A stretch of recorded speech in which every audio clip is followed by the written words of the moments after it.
தலைவா, ஒன்றே ஒன்றை மட்டும் சொல்லிக் கொள்கிறேன். இந்த புரட்சி வெற்றியை நோக்கி போய் சேராமல் ஒரு நாளும் தடம் மாற மாட்டோம், வழி மாற மாட்டோம், ஒரு நாளும் விழிமூட மாட்டோம் என்பதை மட்டும் உறுதியோடு இந்த இடத்தில் நான் தெரிவித்துக் கொள்கிறேன்.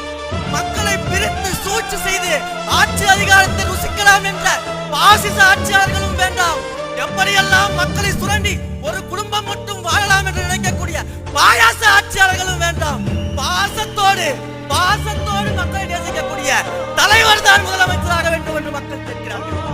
இன்றைக்கு நான் சொல்கிறேன், எப்படி எம்ஜிஆர் என்றால் ஒருவர் தான், அவரை போல வர முடியாது என்று இன்று பேசுகிறீர்களோ, இன்னும் 100 ஆண்டு கழித்து தளபதி என்றால் ஒருவர் தான், தலைவர் என்றால் ஒருவர் தான்.